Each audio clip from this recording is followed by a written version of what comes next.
Scuze că a trebuit să întrerup, dar m-a rugat cineva să înregistrez pentru că nu poate să intre și să-i trimit mai apoi. Este prima oară când folosesc Zoom-ul, dar am reușit. Ok. Și acum să recapitulez repede tot ce am spus până acum. Vorbim despre abuz, este un cuvânt destul de greu. Eu mă uit și în partea cealaltă pentru că am deschis pe un telefon pagina mea de TikTok și am live-ul în desfășurare. Abuzul este un cuvânt greu care ascunde realități subtile și mult mai subtile decât noi ne putem imagina. Abuzul nu este doar despre violență fizică sau jigniri, poate să fie o privire desprețuitoare, o tăcere lungă, o vinovăție impusă sau pur și simplu nu mai ești bun de nimic. Abuzul apare și atunci când cineva îți ia libertatea de a fi tu. Oricum, totul apare din tiparele noastre inconștiente, din copilărie și mai ales din cum noi am învățat să supraviețuim iubirii condiționate. Formele de abuz fizic, verbal, emoțional, psihologic și spiritual. Începusem să zic la fizic, corpul e folosit, forțat sau agresat, verbal, cuvintele rănesc, etichetează și umilesc. Emoțional, când ești manipulat prin rușine, vină sau frică. Psihologic, când ești controlat, invalidat, izolat. Spiritual, când ți se impune o credință sau o rușine în numele iubirii ori a lui Dumnezeu. Și aceasta chiar am discutat-o cu cineva recent, că tocmai a trecut prin... Bună seara! Bună seara! Tocmai a trecut prin această formă de abuz și sper că fiind aici își dă seama că de fapt este un abuz. Fiind un abuz spiritual. Dincolo de formă, abuzul e întotdeauna o rană între două suflete rănite. De fapt, unul care rănește ca să simtă control și unul care acceptă ca să simtă iubire. Adică vorbim despre abuzator și despre victimă. Întotdeauna trebuie să existe două părți. Eu am dorit în seara aceasta să vă explic abuzul prin cele 5 răni ale sufletului, pentru că abuzul nu apare oricum. Nu, ați văzut că nu toată lumea e abuzată, nu toată lumea e agresată și ne întrebăm oare de ce eu sau oare de ce persoana aia și cum se spune așa în popor și peste tot, ați văzut, și-a căutat-o. Nu există așa ceva. Acest și-a căutat-o, de fapt, vine din niște răni active pe care noi le avem în subconștient și în corpul nostru. Eu acum o să trec puțin prin cele 5 răni ca să înțelegeți despre ce vorbesc, că poate nu toată lumea a, cum să zic, știe despre cele 5 răni sau a aflat despre el. Și atunci o să povestesc despre el. Bun. Acum, rana de respingere este prima. Pornim cu cele 5 răni. Este atunci când copilul a simțit că nu e dorit sau că el nu este suficient, orice ar face. Ca adult, el poate să devină victimă. Deci, cel care are rana de respingere activă în momentul în care este agresat, tocmai de aceea este mult mai favorabil pentru a fi agresat sau abuzat sau orice altă formă, pentru că are această rană activă în momentul respectiv. Și el tolerează abuzurile subtile doar pentru a fi acceptat. Și crede că dacă va fi respins, înseamnă că a greșit. Deci, tot timpul va trăi acolo ca și cum așa este normal. Abuzatorul cu această rană respinge el primul, ca mecanism de apărare, devine rece, distant și izolează. și poate controla prin absență, de fapt. Victima cu rana de respingere rămâne întotdeauna tăcută. Se micșorează, sperând că va fi iubită dacă ea nu deranjează. Rana de abandon. Copilul s-a simțit singur, uitat și neprotejat.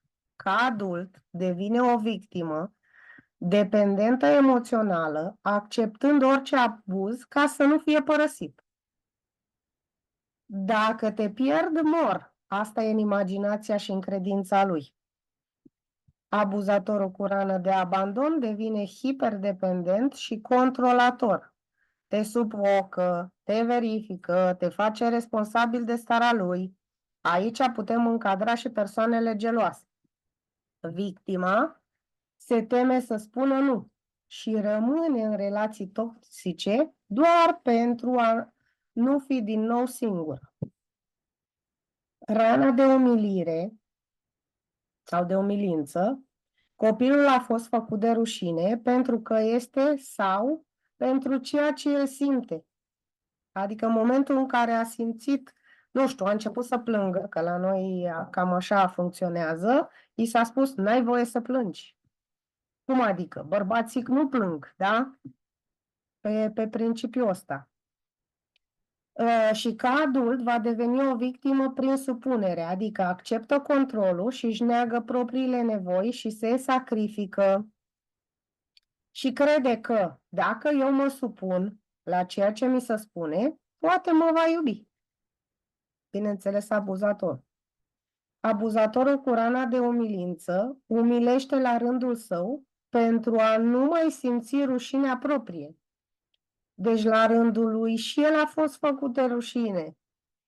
Atunci când un abuzator devine abuzator, devine tot din niște traume din copilărie sau niște traume active pe care le ține ascunse în el fără a dori să le vindece. El creează dependență și folosește rușinea ca instrument de putere.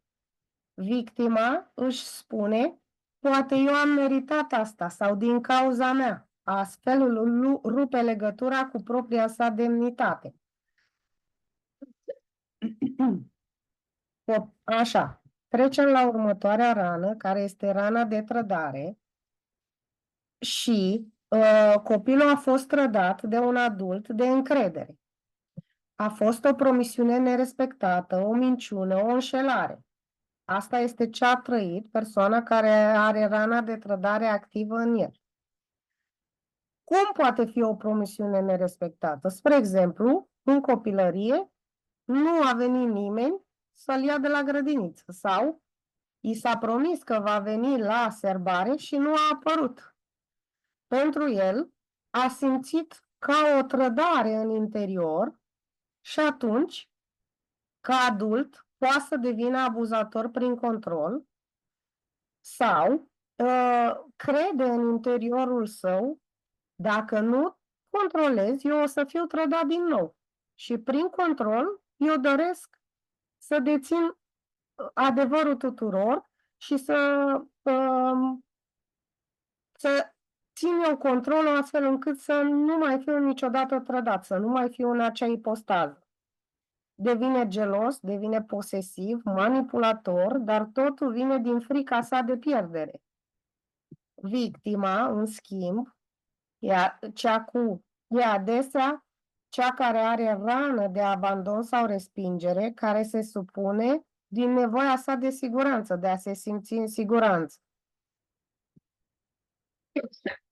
Și aici avem, unul controlează și celălalt tace. Rana de nedreptate este copilul ce a simțit că nu contează, că nu este tratat egal și că trebuie mereu să dovedească.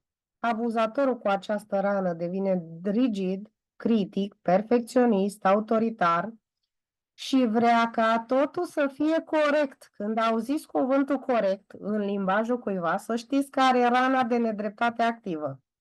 Nu neapărat că este un abuzator, nu, ci că are o rană de nedreptate activă, dar abuzatorul ce face diferit de victimă este următorul lucru, că lui se pare corect doar după regulile lui, nu după regulile natural generale ale statului, ale condominiului, ale blocului, da?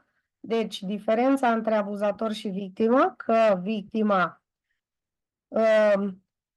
folosește cuvântul corect, iar abuzatorul folosește cuvântul corect, dar în ansamblu și în cum vorbește și cum se exprimă, ne dăm seama că regulile nu sunt regulile natural generale la care ne supunem toți, ci sunt regulile create de el. Și, ca și abuzator, va spune întotdeauna eu știu mai bine și tu greșești, adică pasează întotdeauna spre celălalt vina. Victima de obicei are rană de umilire sau respingere și se simte inferioară, se supune pentru a evita critica, se pedepsește singură și devine propriul abuzator în interiorul său. Ia să vedem. Bună seara, bună. Așa, văzusem mesajele. Acum, ideea este în felul următor. După cele 5 răni, cine devine abuzator și cine devine victimă? Că nu toată lumea este abuzată, cum am spus și la început. Abuzatorul este cel care nu s-a simțit niciodată în siguranță și a învățat că puterea și controlul îi oferă protecție. Victima nu s-a simțit niciodată valoroasă ca să spună nu, cuvântul nu. Abuzatorul este că am fost, adevărul, scuze, este că am fost amândoi în momente diferite. Uneori în rolul victimei, fie în cel al abuzatorului. Și în interior fiecare trăiește o parte care a fost rănită și o parte care s-a apărat rănind. Deci, cei care se apără, spre exemplu, care răspund urât, acel răspuns este un fel de a se apăra, dar rănind pe ceilalți. Și vindecarea începe în clipa în care se conștientizează, se alege și poți ieși din acest joc.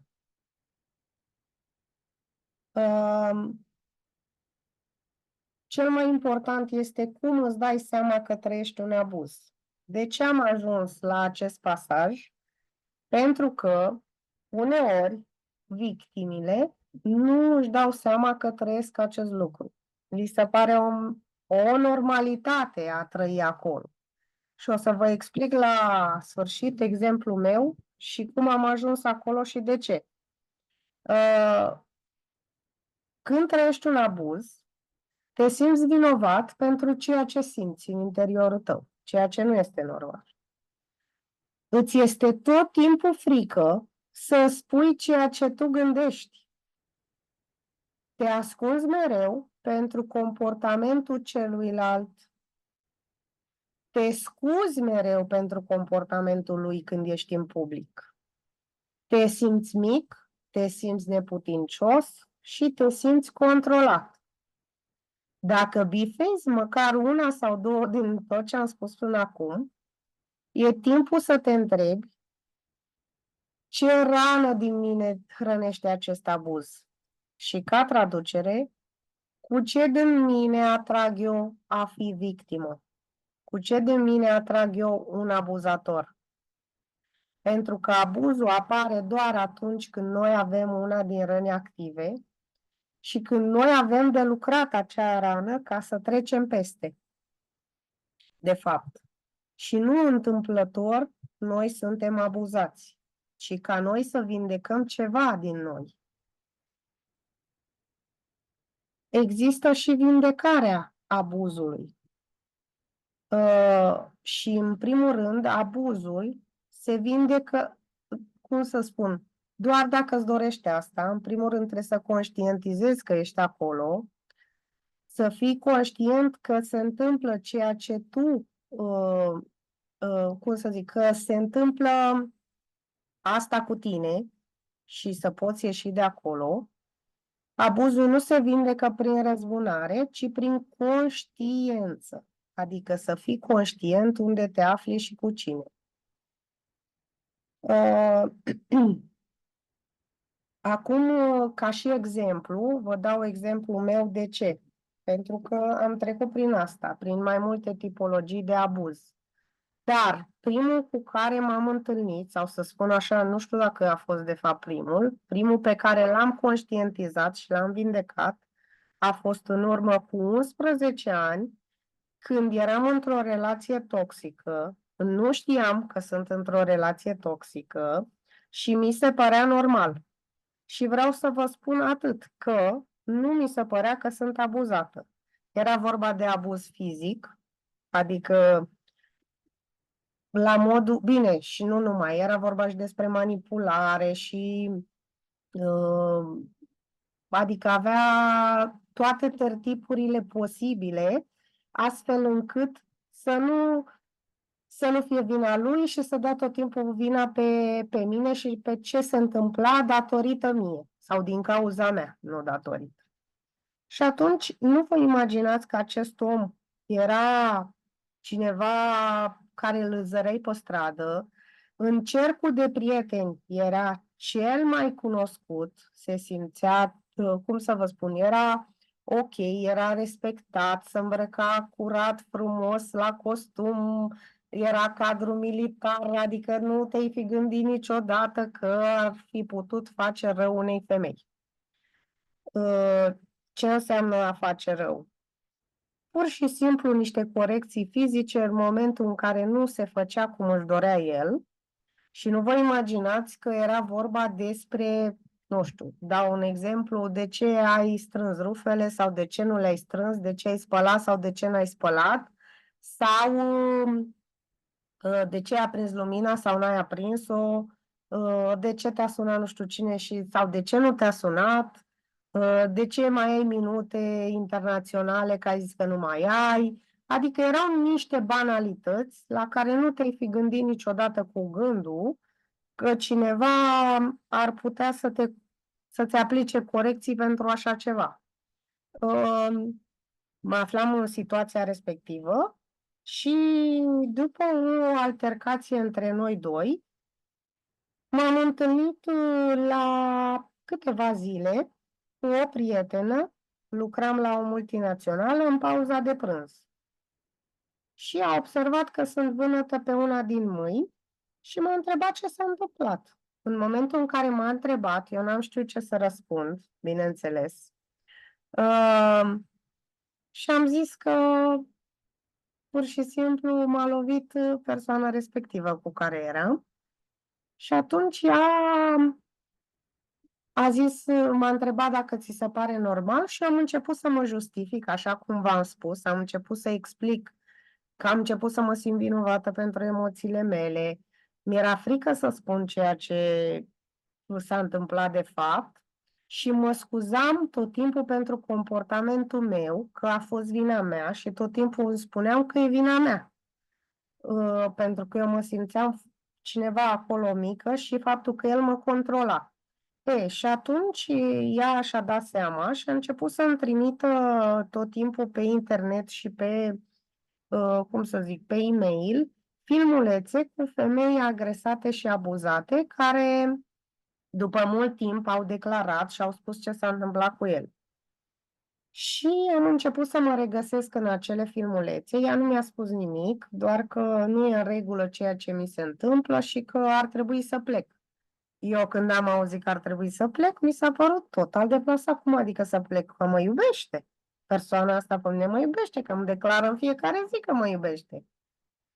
Chiar dacă îmi declara că mă iubește, nu era normal ce se întâmpla. Adică asta este o formă de manipulare, ca să înțelegeți.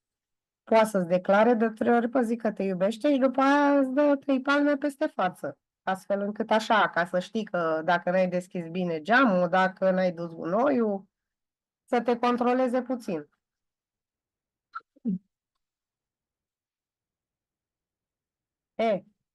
După o perioadă, ca să înțelegeți, această persoană, pe lângă faptul că m-a înșelat, tot el, A plecat de o relație, tot el m-a părăsit, eu nu am avut puterea și cuvântul să fac nimic în acel moment. Efectiv nimic. Mi se părea că tot din vina mea a plecat și tot vina mea este pentru că el nu mai e acolo, pentru că eu am făcut ceva rău, astfel încât el a plecat. Deci îi mulțumesc lui Dumnezeu că s-a întâmplat așa și că n-a fost în alt mod. Dar gândiți-vă că dacă el nu pleca atunci, sau dacă, cine știe, nu găsea pe acea persoană, oare eram tot acolo? Oare îmi dădeam seama de tot ceea ce mi se întâmpla? Dacă nu era acea prietenă să mă vadă vânătă? Adică au fost multe circumstanțe astfel încât să fiu astăzi aici să vorbesc despre asta. Pentru că atunci mi s-a părut totul o normalitate. Eu nu trăiam un abuz în imaginația mea.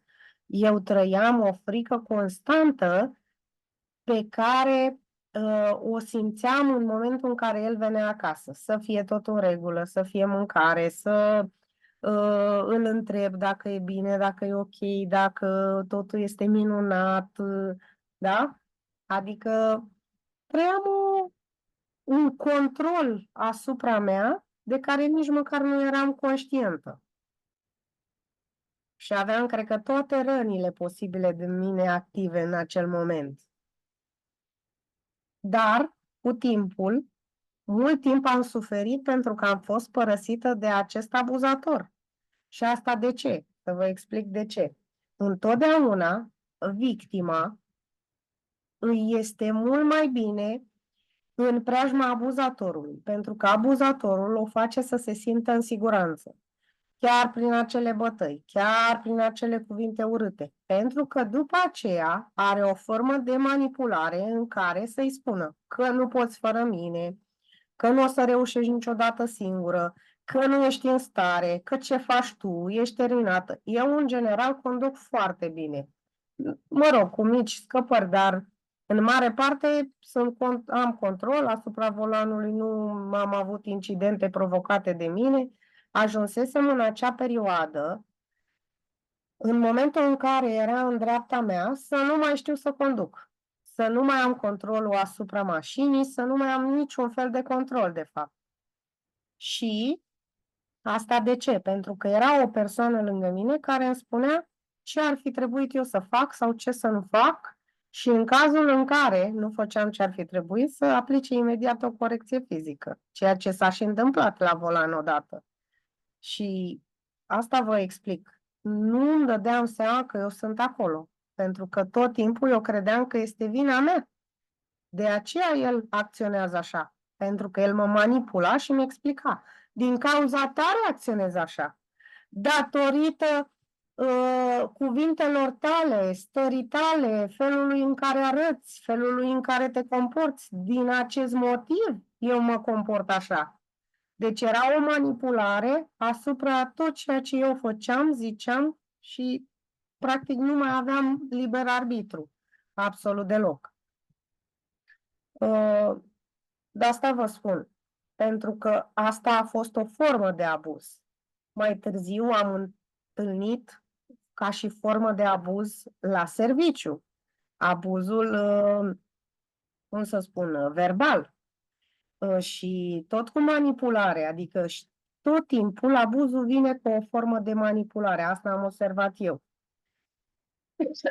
Pentru că la serviciu n-are cum să, bine, nu știu sigur, dar în cazul meu nu avea cum să fie un abuz fizic. Dar a fost vorba despre abuz verbal, pentru că eram tot timpul etichetată, umilită și nu, cum să vă spun, nu doar în ședințe de one-to-one, adică unul la unul, erau și ședințe în care existau mult mai multe persoane. Și îi se permita acelei persoane să abuzeze de forma lui de putere pentru că era șef. Dar era genul de om care abuza verbal și emoțional și, bineînțeles, și psihologic, pentru că te făcea să te izolezi, efectiv. Să îți dădea dumație de muncă într-un colț, să fii izolat, nu aveai voie să vorbești cu ceilalți, să Adică era un fel de control asupra noastră, dar un control destul de puternic. Și după aia, bineînțeles că folosea și abuzul spiritual, pentru că ce făcea? Vezi că din cauza ta și în numele tău ceilalți colegi suferă. Și faptul că tu nu îți faci treaba cum ar trebui, faptul că tu nu ți ajuți colegii, că aici era problema, nu ți ajuți colegii, volumul era foarte mare, datorită ție, Xulescu nu mai ia concediu sau nu mai mergem, nu mai aveți vinere scurtă sau tot felul de forme din astea de manipulare. Și în corporații se întâlnesc foarte des, vreau să vă spun. Pentru că până la ultimul meu job, eu nu mi-am dat seama cât de manipulată eram și se încerca de fapt să fiu manipulată și să fim toți manipulați, nu doar acest șef. De undeva de mai sus se permite acest lucru. De asta spun că formele de abuz sunt multe, nu doar fizice. Sunt și verbale, în mare parte emoționale și asta, și bineînțeles că toate astea acumulau pentru că inducea spre tine o frică și vina ta, că nu o să-ți mai iei bonus, că tot felul. Și atunci erai manipulat. Dar de ce ajungi să fii manipulat? Că noi ajungem să fim manipulați, cum am explicat mai sus. Avem o rană pe care noi trebuie să o vindecăm, de fapt. Vindecând acea rană, nu te mai întâlnești cu abuzator și nu mai devii o victimă. Și nici tu, la rândul tău, nu devii abuzator. Ați văzut acei copii care devin abuzatori pentru că în casa lor, nu știu de ce spun asta, probabil cineva are nevoie să audă așa ceva, în casa lor se întâmplă o formă de abuz, prin control sau o formă de abuz. Și atunci, pentru că se întâmplă asta, trăiesc asta sau văd asta sau doar simt la nivel energetic, ei mai departe devin abuzatori la școală. Bineînțeles, sub o formă în care pot controla pe cineva mai mic ca ei. Ei nu pot deveni abuzatori cu părinții lor, devin abuzatori cu cineva sub nivelul lor, adică tot niște copii. Nu... Dar toate astea, oricum ar fi, se pot rezolva întotdeauna, bineînțeles, dacă îți dorești. Spre exemplu, la copii, rana de respingere, copilul se simte nedorit și invizibil. Devine victimă când caută cu orice preț validare și acceptare. Și poate deveni și abuzator prin răceală emoțională. Te resping eu ca să nu mă respingi tu. Deci e o formă de protecție. E mai ușor să te resping eu pe tine decât să mă respingi tu pe mine. Copilul care s-a simțit singur sau neglijat devine victimă când acceptă ca să fie în orice relație doar ca să nu fie singur. Știți, persoanele care acceptă orice relație, înseamnă că acea rană de abandon e activă atunci în el. Devine victimă când acceptă orice relație, dar poate deveni abuzator când devine dependent și sufocă pe celălalt prin control. Umilirea, rana de umilire. Aici, la rana de umilire, avem copilul care a fost făcut de rușine, minimizat sau controlat. Aici, la rana de umilință, cum ne dăm noi seama de fapt? Ne dăm seama că cine are burtă, da? Din punct de vedere, pot fi persoane care sunt slabe și cu burtă. Cine are burtă, e clar că are o rană activă de umilință, da? Și poate deveni victimă prin supunere sau autosacrificiu. Pentru că eu nu vreau să supăr pe nimeni. Deci cei care nu vor să supere pe ceilalți, vor să aibă o imagine frumoasă, să nu deranjeze, atunci le crește o burtă mai mare decât corpul lor și fizicul lor, adică ies în evidență prin acea burtă.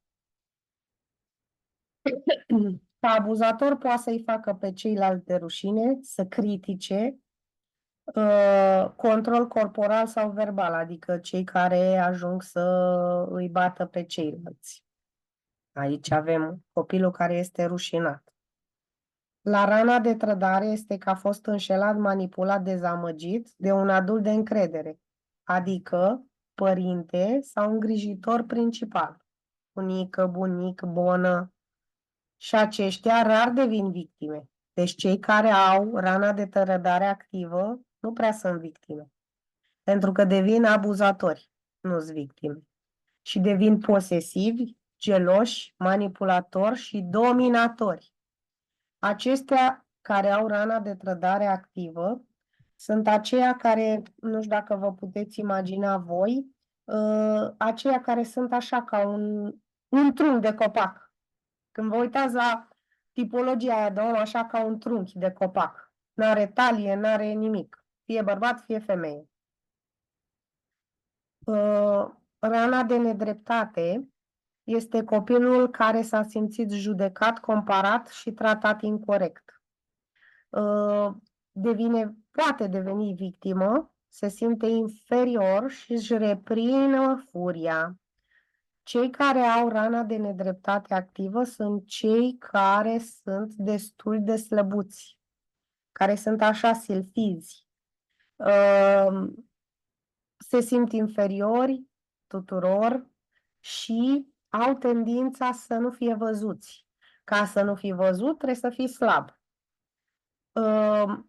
Ca și abuzator, poate folosi perfecționismul, critica și să controleze mediul și oamenii. Aici avem și tipologia obsesiv-compulsiv, ADHD, adică rana asta de nedreptate dezvoltă foarte multe afecțiuni. Sau, mă rog, nu neapărat afecțiuni, cât comportamente. Apoi, la tipul de respingere se micșorează, tace, fuge și acolo se detașează și respinge primul. La abandon, pentru că avem așa, în momentul în care ai o rană activă, spre exemplu, când ai rana de abandon activă, ca și victimă, e mult mai ușor să te agăți de ceva, cu orice preț, să nu dai drumul, să fii temător, și nu suportă ideea de a fi singur. Deci niciodată nu suportă ideea de a fi singur. Deci cei care nu rezistă să stea singuri și sunt tot timpul într-o relație, e clar că rana de abandon este activă. Sunt și genul care controlează, care sufocă, manipulează prin frică. Datorită fricii, din cauza ei, ajunge să manipuleze.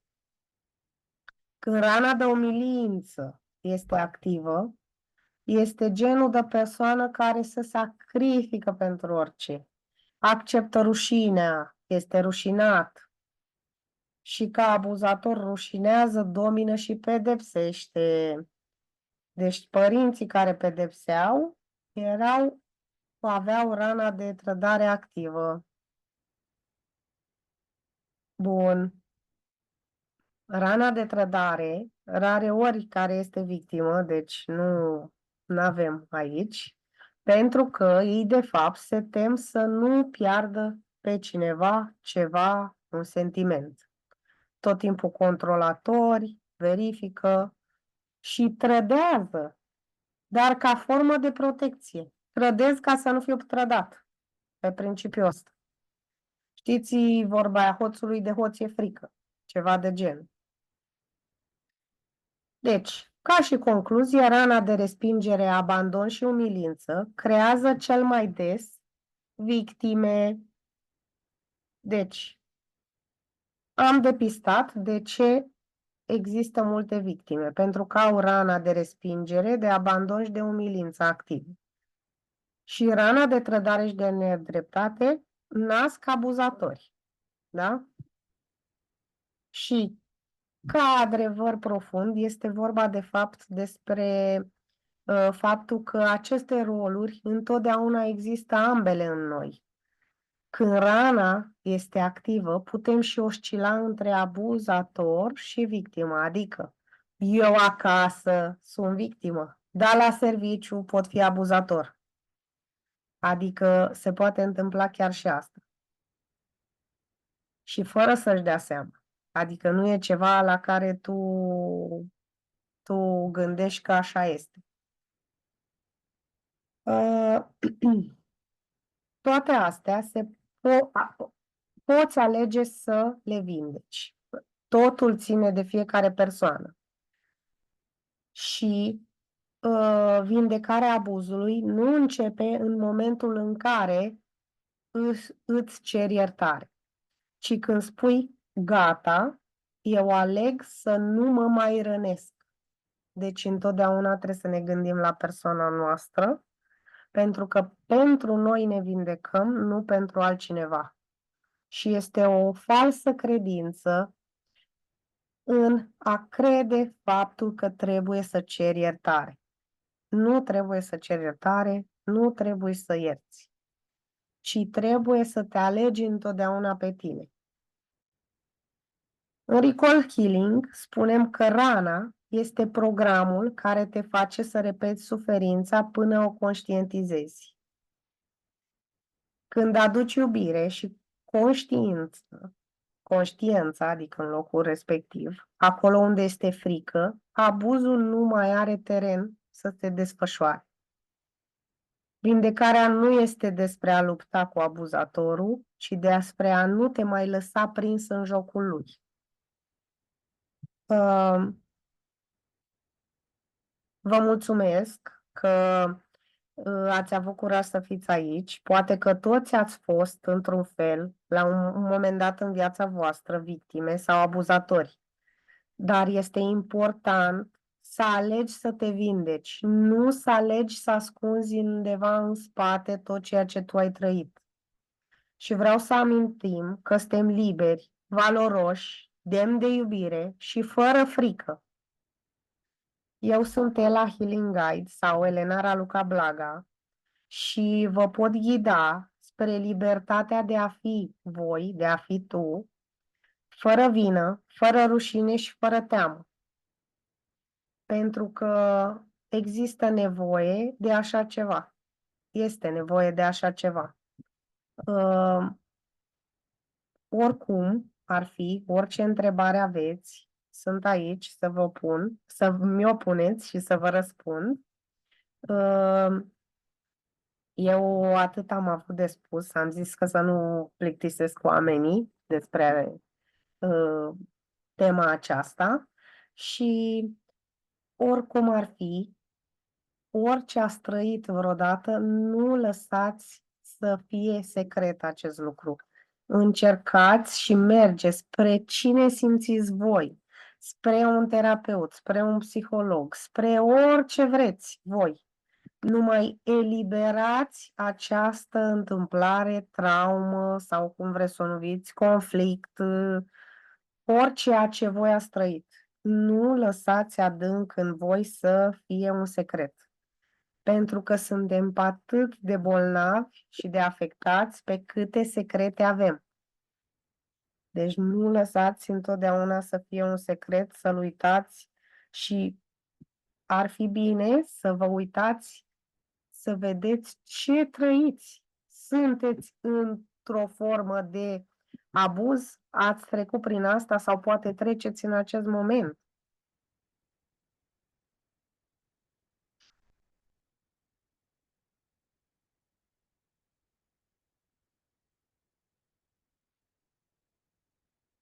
Pentru că vorbeam aseară cu cineva, se știe acel cineva, este pe TikTok aici online, chiar dacă oamenii din jurul vostru cred că ei vă fac bine, Ei bine, nu. Poate fi o formă de abuz. Acel bine pe care el îl consideră pentru voi. Nimeni nu știe care este binele vostru, doar voi înșivă. Nimeni.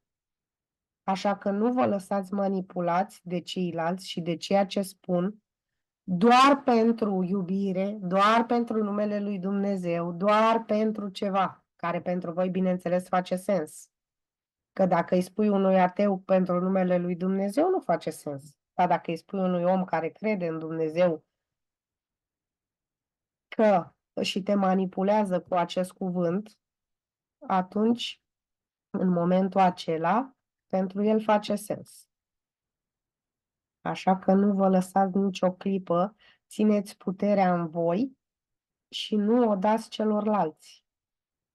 Pentru că e foarte ușor să dai puterea celorlalți în momentul în care nu ai încredere în tine și crezi că celălalt știe mai multe despre tine, despre viață, despre orice alt subiect, doar pentru că e mai în vârstă, doar pentru că are experiență, doar pentru că orice alte, mă rog, idei are persoana sau doar pentru că este mult mai convingător. Că se poate întâmpla și asta. În general, bărbații sunt foarte convingători și abuzatorii, cum spuneam, nu sunt genul de criminali în serie. Cum poți opri manipulările fără să te desparți de acea persoană? Impunând limite, limite sănătoase. Deci, acea persoană te manipulează și tu permiți asta pentru că acea persoană este acolo să te învețe să impui limite și să te învețe că puterea este de fapt la tine și stă în tine. În momentul în care începe să te manipuleze, oricare ar fi forma aceea, tu, dacă ești puternică și știi de ceea ce ești capabilă și nu mă îndoiesc că n-ai fi puternică, nu dau nume, cu siguranță. Bine, trebuie exact cazul concret, știi? Adică te manipulează unde, cu ce, în ce fel, ca să pot să-ți dau exemplu de ce limită ar trebui să pui cu persoana respectivă. Și când tu o să-ți recapezi puterea ta, o să vezi că el sau ea, persoana respectivă, nu, nu o să mai aibă cum să te manipuleze. Scuze.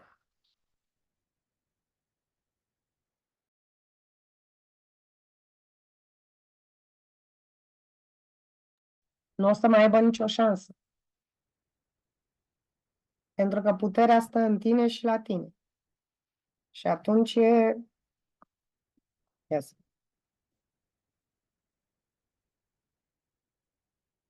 Mulțumesc, Lia. Îi că eu sunt vinovată pentru majoritatea lucrurilor, că din cauza mea s-a întâmplat, că nu știu nimic, chestii din astea. M-am regăsit în ce ai spus tu. Cum am spus deci, tot ce am spus până acum. El are cadru perfect să se manifeste. Da? Deci, el, pentru că tu până acum i-ai permis lucrurile astea. Și probabil ori nu i-ai răspuns, ori i-ai răspuns invers, sau nu i-ai dat dreptate, sau nu știu. Mă rog, nu contează. Cert este că este clar, cum am spus, că el are o rană activă și el. Că de-aia devine abuzator. Deci, pentru că este vina ta, acolo este vorba despre abandon la el. Dacă tu te uiți din perspectiva omului care are și el niște răni active, o să vezi în primul rând cu alți ochi. În primul rând. Apoi, dacă o să începi să impui limite, adică, spre exemplu, orice discuție nu se face seara sau nu se face la masă. începi să impui niște reguli, ca să nu le spun limite, da? În momentul în care începe să discute, tu îi spui următorul lucru. Noi vreau să facem o regulă ca toate nemulțumirile tale, că despre asta e vorba, să ți le spui într-o scrisoare, într-o discuție când o stabilești tu, nu el. Da? Și nu, să nu mai vină toată ziua bună ziua către tine să spună că tu ești vinovată, că s-a întâmplat pentru că tu, da? Pentru că asta este, sunt mai multe aici.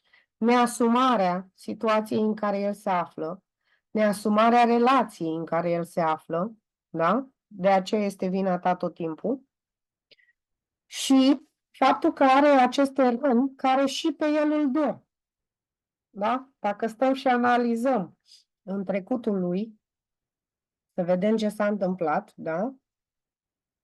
Ce am zis? Rana de trădare și nedreptate ajung să fie majoritatea abuzatorilor. Și atunci ce face? El controlează, verifică sau trădează.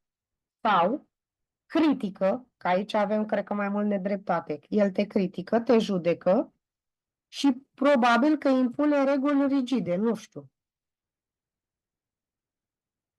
Așa, pentru că eu sunt vinovată, bun, m-am regăsit așa. Ne certăm de față cu copiii. Fetița mare, când îi spun ceva, nici nu mă bagă în seamă. El discută cu ea. Adică eu o cert, așa spune el. Amândouă familiile au fost cu probleme. La mine scandal, la el a plecat tatăl fără să știe nimic. Bun.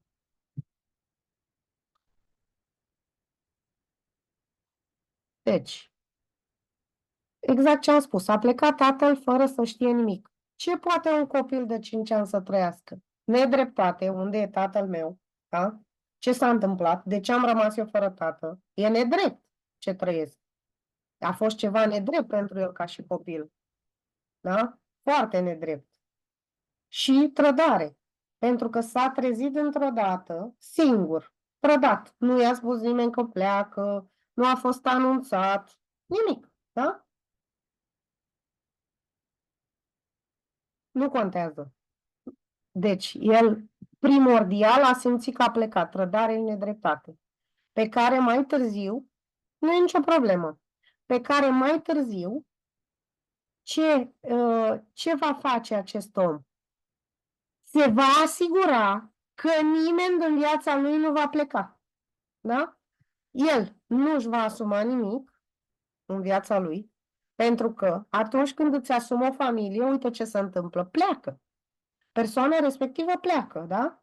Deci el asta a trăit în interiorul lui, o durere imensă, cum să zic, nu a știut ce se întâmplă și atunci el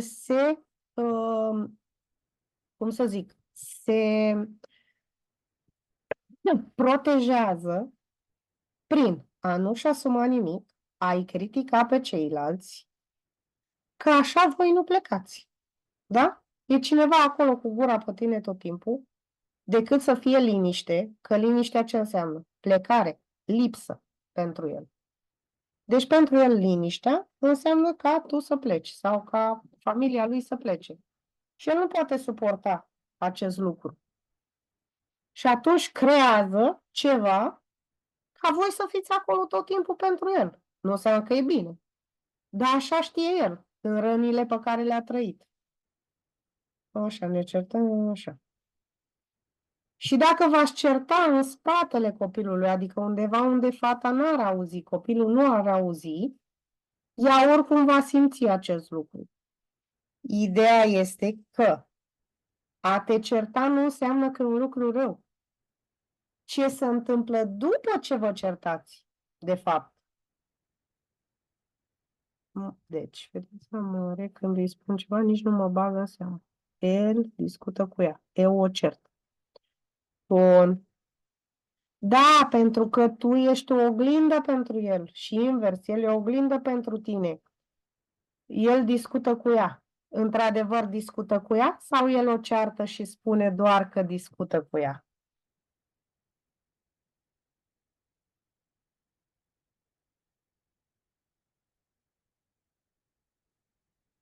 El vorbește cu ea calm. Ok. Ok. Deci fii atent ce se întâmplă la voi. Eu mă enervez că nu mă ascultă, da. Deci, ce am spus mai devreme? Eu, la rândul meu, devin abuzator. Pentru cine? Pentru cine este mai slab ca mine.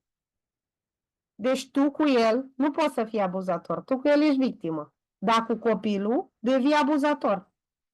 Fără să vrei, bineînțeles. Nu e ceva ce tu-ți dorești. Pentru că și tu, la rândul tău, ai niște răni acolo active. Normal că te enervezi că nu te ascultă. Pentru că tu nu te ascultă pentru că ea vede agitația din tine. Agitația pe care o ai sau repulsia pe care o ai asupra tatălui ei, care cu ea este calm. Da?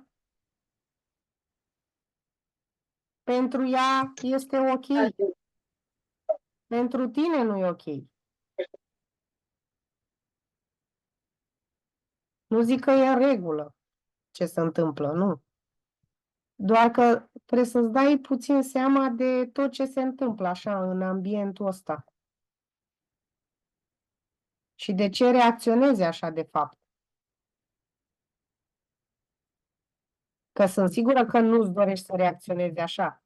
Doar că este o consecință la ce se întâmplă între tine și soțul tău, pentru că tu nu ai unde să refulezi și te duci spre copii, că ei sunt și din punct de vedere recall healing, acum vin cu ce știu eu mai bine, fără să vreau, din punct de vedere recall healing, părinții își descarcă totul emoțional ca ei să meargă mai departe. Descarcă tot ce simt ei, tot ce se întâmplă, emoțional către copii. Ca ei să meargă mai departe a doua zi, să crească copiii, să fie în stare să facă totul și de toate. Ca idee. Este perfect în regulă, fără vină, fără învinovățire, fără rușine. Astea sunt firurile lucrurilor. Dar ce se întâmplă acolo? E nevoie de ordine și limite. Și ordinea vine prin puterea ta interioară. Ca să o ai, întâi trebuie să o simți. Ca să o simți, întâi trebuie să scapi de răni și de toate durerile cu care tu nu te vezi pe tine, că de aici pleacă faptul că ai aceste răni. De fapt, ce ne împiedică pe noi rănile active pe care le avem? Ne împiedică a ne vedea cum suntem de fapt. Pentru că o rană de nedreptate activează ceva în tine, astfel încât să tu izbucnești în secunda 2 când se aude cuvântul nedreptate, sau corect, sau incorect, sau când se încalcă limitele cuiva. Dar peste limitele tale o să încalce oricând oricine. Că nu te deranjează. Dar când auzi de altcineva, atunci e un trigger pentru tine.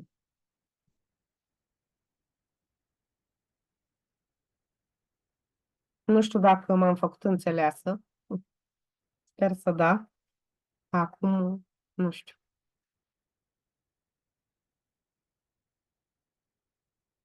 Dacă nu înțelegi ceva sau... ai scris. Mulțumesc mult. Mă ajută enorm cuvintele tale. Da, adică totul e așa, ca o consecință, de fapt. Să ajungi la interiorul tău. Și gândește-te așa, că tu l-ai ales pe acest bărbat ca să-ți oglindească ceea ce ai tu de rezolvat. Da? Uitându-te la el, văzând ce te deranjează la el, eu acum vin și întreb, tu unde ești la fel ca el? Deja mi-ai dat un răspuns, adică cu copiii, dar cu siguranță undeva ești la fel ca el. La job, undeva.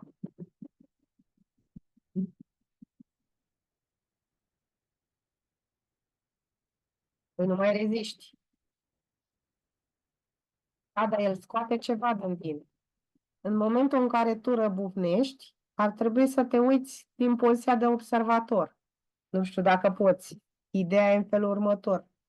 Că în momentul în care începi să te cerți,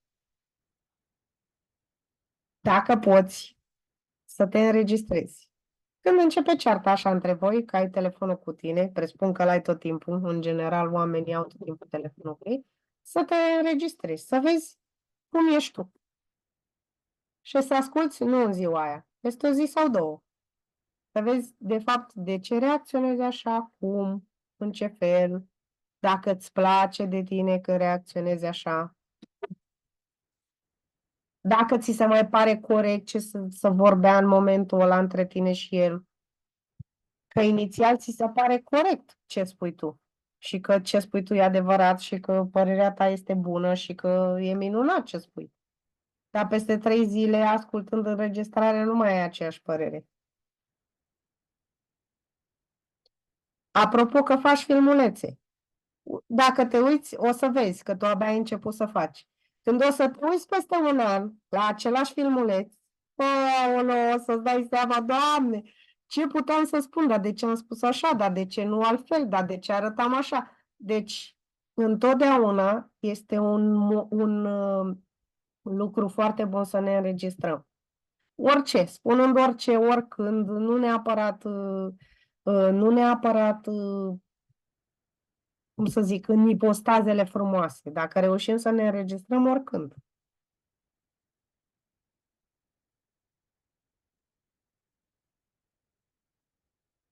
Păi el e Toma necredinciosul tocmai că ți-am spus că are o rană de nedreptate activă. Da, e Toma necredinciosul.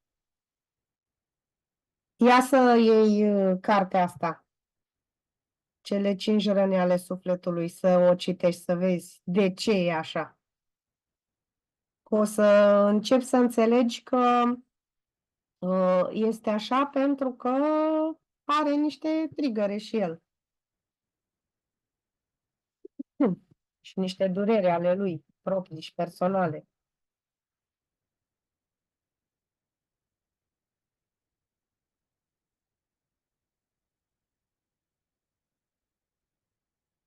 Dar vezi că și tu ai ceva de nedreptate activ în tine, că și tu simți nevoia să-i demonstrezi, zice, nu mă crede nici la proba contrarie. Păi, și tu vrei să demonstrezi că ai dreptate.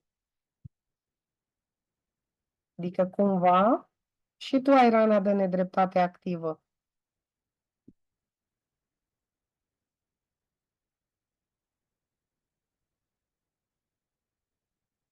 Dacă mai aveți întrebări, nici nu m-am uitat dacă a pus cineva întrebări pe TikTok. Asta e. Eu uit. Și eu, clar, este. Mulțumesc, Ela, mai las și pe altcineva. Păi, dacă altcineva nu zice nimic, poți să, poți să profiți acum.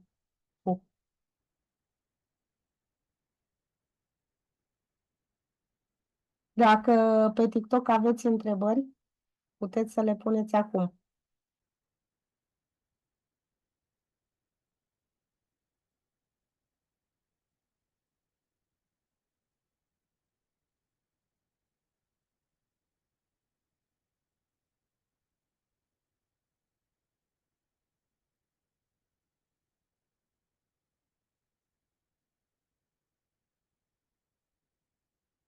Totul a plecat de la faptul că am ascultat într-o zi un filmuleț și mi-am adus aminte de întâmplarea în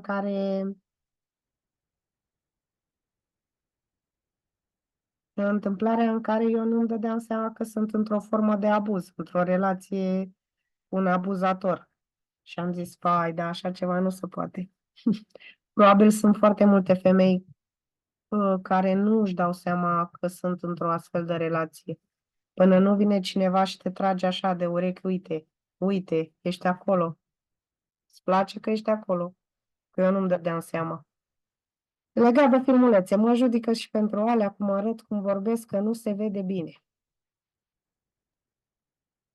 Păi în cazul ăsta, eu i-aș spune așa, te rog frumos, mâine ia-mi un telefon nou-nouț, ultimă 4K, iPhone ultimul tip, da?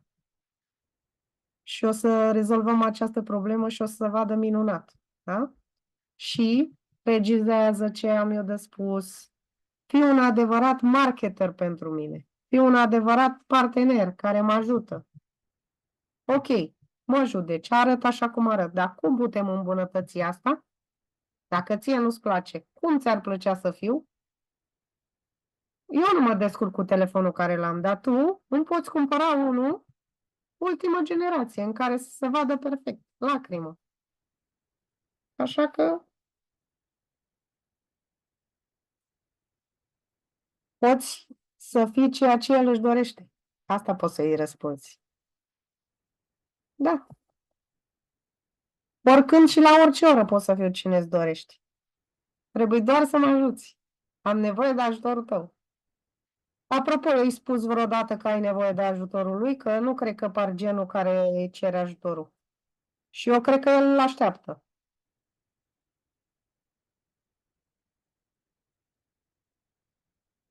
Hmm. A, tot timpul. Păi da, nu aveți niște reguli și niște limite clare. Uite, X lucru. Cu copiii eu fac asta, asta, asta. Cu eu pun masa, eu fac mâncare sau ce faci tu.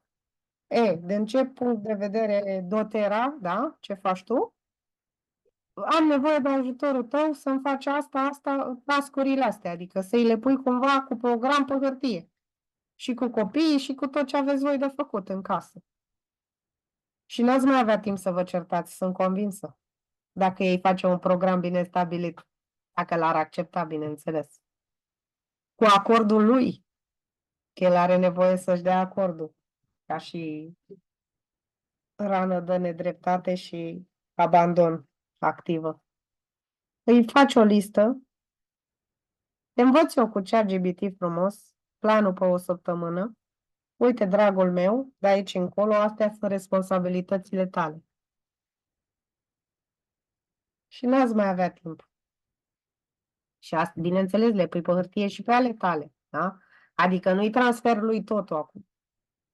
Dar tot ce ține de tehnic, că e bărbat, da? Ca bărbat trebuie să te ocupi, ar trebui să se ocupe de tot ce înseamnă tehnic, poate nu e cel mai tehnic bărbat, dar are ocazia acum cu ajutorul tău să devină.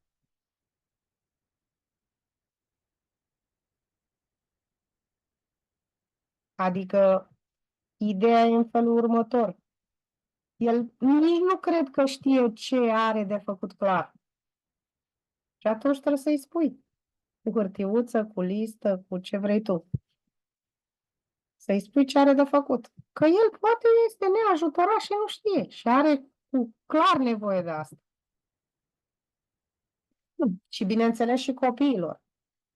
Ei nu, mai ales fetița cea mare, poate să-și pună singură, să-și, cum să zic, să-și strângă masa, chestii mici, care pot deveni responsabilitatea lor. Chestiile astea, să ducă gunoiul, să orice. Nu știu dacă stai la bloc sau la casă, dar oricum.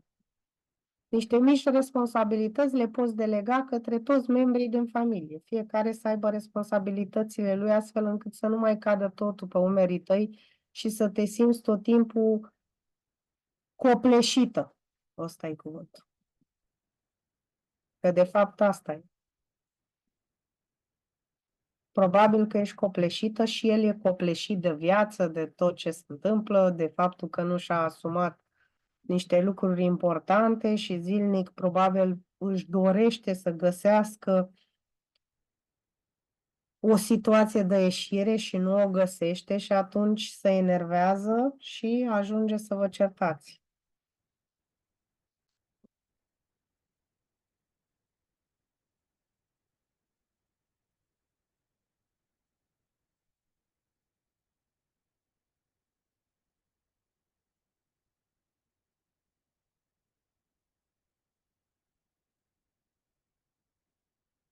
Deci, întrebare. Ne poți detalia un pic mai mult partea în care ai spus că cel care spune că știe el mai bine decât mine suferă de rana de nedreptate?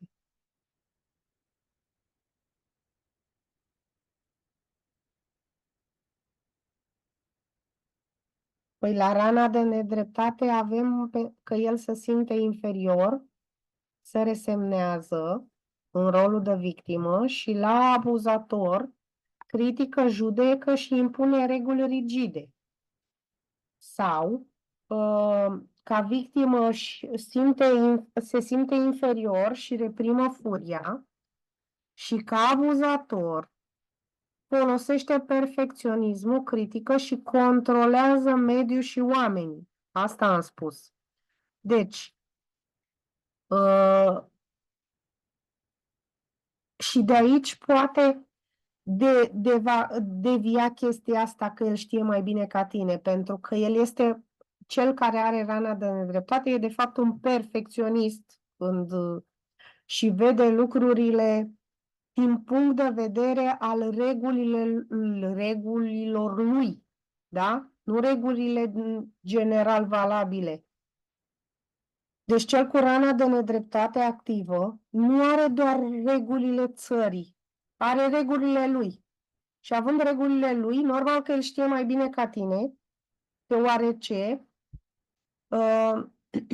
tu nu vezi regulile lui, da? Și automat tu nu știi bine. Simbolic nu știi bine. El știe mai bine și el poate să-ți explice. La modul ăsta. Nu știu dacă am înțeles bine ce ai vrut să spui sau dacă m-am făcut înțeleasă. Da, cam asta este ideea.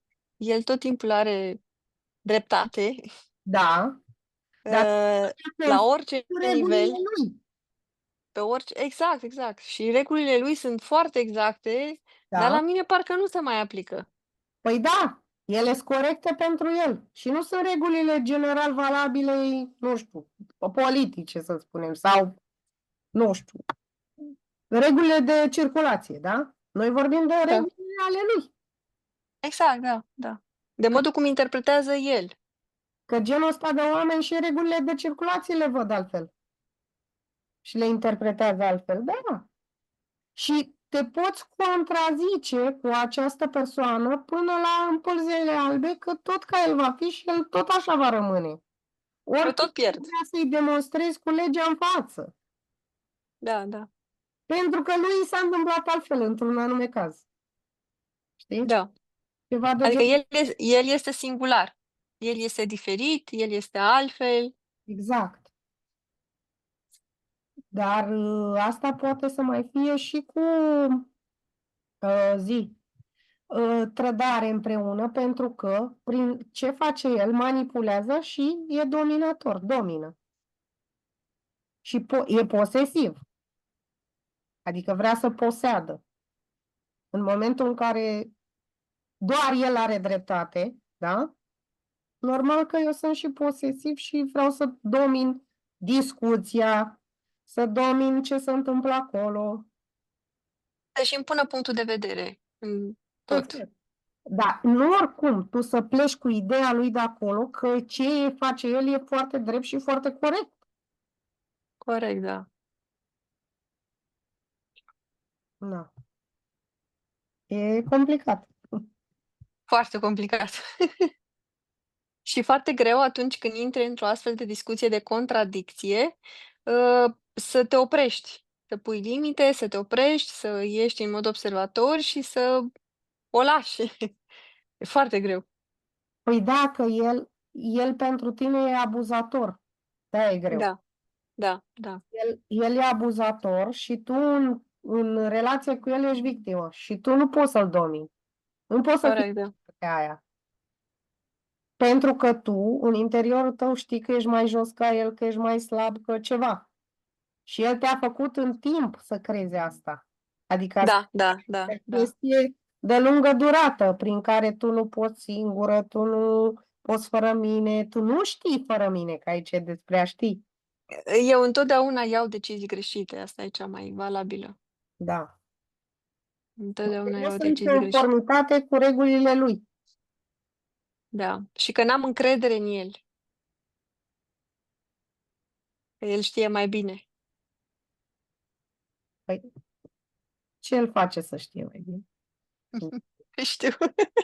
Eu așa aș întreba. Ce te face să crezi că tu știi mai bine? Nu știu. E mult de spus. experiență, educație, știi? Teoretic e experiență, că el a înțeles mai bine și știe mai bine și Da, că... dar nu putem să, pentru că tu ești femeie, el e bărbat. Deci poate fi Corect. diferit, da? Nu e o regulă general valabilă. Plus că dacă nu se aplică la tine, nu e nicio regulă pentru tine. Da. Fiecare are experiența lui, trăirile lui. Chiar dacă îți doi frați de același sex în aceeași casă, e totul diferit. Nu e nimic la fel în viața lor. Mă mai pun o întrebare, poate e stupidă, dar Zi? tot vine în cap. Este posibil ca această rană de nedreptate, de trădare, să fie dintr-o altă viață? Da, da. Nasol. Dar se poate vindeca. A, da, bine. M-am prins de asta. Da, ai dreptate. E așa, că rănile astea, dacă nu le găsești, uh, în primul rând, persoana trebuie să se întrebe, adică să-și dea seama că are o rană și îl deranjează și... Bă, da, uite, îți dau exemplul meu, da? De ce eu simt trădare? Mă întrebam tot timpul.